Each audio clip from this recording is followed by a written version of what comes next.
আজকে একটা আমি নতুন রেসিপি করব। এই গাটি কচু দিয়ে মাছের দিয়ে ডাল একটা বানাবো। নমস্কার বন্ধুরা, স্বপ্না কিচেনে সবাইকে অনেক অনেক স্বাগত জানাই। প্রতিদিনের মতন আবার একটা ভিডিও নিয়ে এসেছি। আজ নিয়েছি এই গাটি কচু। এই গাটি কচুগুলো আমি সব চোচাটাকে ছাড়িয়ে নিয়েছি।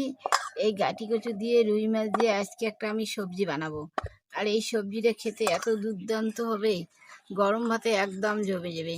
আর আজকে আমি কি করে এই গাটি কচু রেসিপিটা বানাই, আপনারা পুরো ভিডিওটা দেখবেন। আপনারা পুরো ভিডিওটা না দেখলে কিন্তু এই গাটি কচুটা রান্না এইভাবে করতে পারবেন না। আর আমার মতো একবার হলেও রান্না করে খেয়ে দেখবেন এই গাটি কচুর স্বাদ কতটা ভালো লাগে। তাই আমি তো এখন চোষাগুলো ছাড়িয়ে নিয়েছি। এখন গাটি কচুগুলো ভালো করে ধুয়ে নিয়ে এসে তারপর আমি উনুনের কাছে চলে যাব।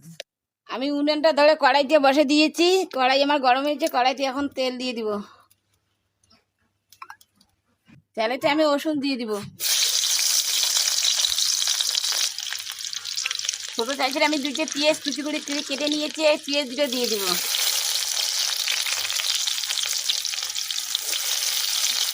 পেঁয়াজ আর রসুনটা অল্প ভাজা করে নিব।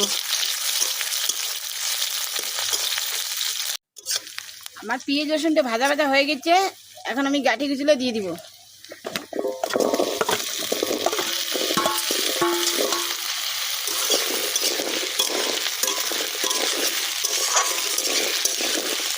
লবণ দিয়ে দিব,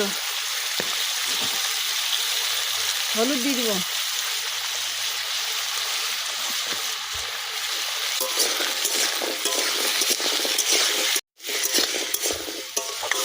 হলুদ লবণ ভালো করে মিশিয়ে নিয়েছি।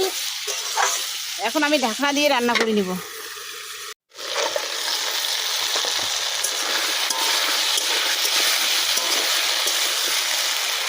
2-3 মিনিট আমি এই কচুগুলো ভাজা করে নিয়েছি। এখন আমি এই কাঁচা লঙ্কাগুলো আমি কুচি করে কুচি না দু ফালি করে কেটে নিয়েছি। এই কাঁচা লঙ্কাগুলো দিয়ে দিব।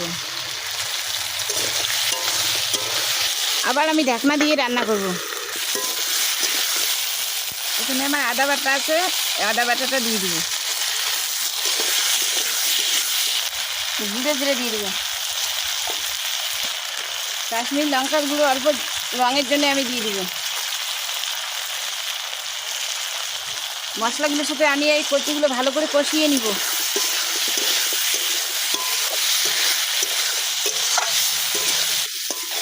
মশলার সাথে আমার কচুগুলো কষানো হয়ে গেছে। আমি এখন কচুগুলো সিদ্ধ হওয়ার জন্য জল দেবো। এই জলটা আমি কিন্তু গরম জল করে নিয়েছি। গরম জল দিয়ে কিন্তু সবজিটা খেতে ভালো লাগে, তাই আমি গরম জল করে নিয়েছি। এখন আমি এই গরম জলগুলো দিয়ে দেবো।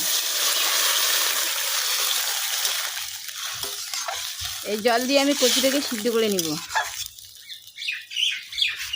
5-7 মিনিটের জন্য আমি ঢাকনা দিয়ে রাখবো। আমার সবজিটা একদম সিদ্ধ হয়ে গেছে আর একদম হয়ে এসেছে।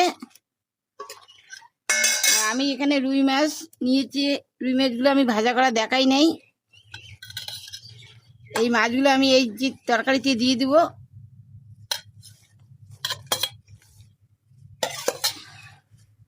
একটা মাছের মাথা আছে, এই মাথাটাও আমি দিয়ে দিব। আজকে আমি এই অল্প মশলায় এই গাটি কচুর রেসিপিটা করেছি। কীরকম লেগেছে আপনাদেরকে অবশ্যই কমেন্ট করে জানাবেন। অল্প মশলা দিয়ে এই সবজিটা কিন্তু খেতে বেশি ভালো লাগে। আমি অত বেশি মশলা দিইনি, অল্প অল্প মশলা দিয়ে এই সবজিটা রান্না করেছি। আমার সবজিটা হয়ে এসেছে। আমি এখন এখানে গরম জল আমার করা আছে। আমি যতটুক ঝোল বানাবো আমি অতটুক গরম জল আমি দিব। ঝোল বলতে এটা আমাদের কচুর ডাল, আমরা এটাকে ডাল বলি। মাছ দিয়ে কচুর ডাল আজকে আমি রান্না করেছি। আর এই কচুর ডাল দিয়ে কিন্তু ভাত অনেক খাওয়া যায়। আপনারা একবার হলো এইভাবে ট্রাই করবেন। এই ঝোলটা ফুটে এসে গেলে আমাদের এই ডাল রেডি। আমার গাটি কচুর তরকারিটা হয়ে গেছে। আমি একটু শেষে গরম মশলার গুঁড়ো ছড়িয়ে দিব। মশলাটাকে একটু মিশিয়ে নিব। আমার গাটি কচুর তরকারি একদম রেডি হয়েছে। এখন নামিয়ে নিব। আমার এই গাটি কচুর তরকারি যে খুব একটা সহজ রান্না। যে কেউ এই ভিডিওটা দেখলে এই রান্নাটা করে খেতে পারবেন। আর আমাদের আজকে এই সহজ রান্নাটা যদি ভালো লাগে অবশ্যই আমার চ্যানেলটাকে সাবস্ক্রাইব করবেন, লাইক কমেন্ট শেয়ার করবেন, আমার পাশে থাকবেন। আর আমার ভিডিও এখানেই শেষ, দেখা হবে পরের ভিডিওয়ে।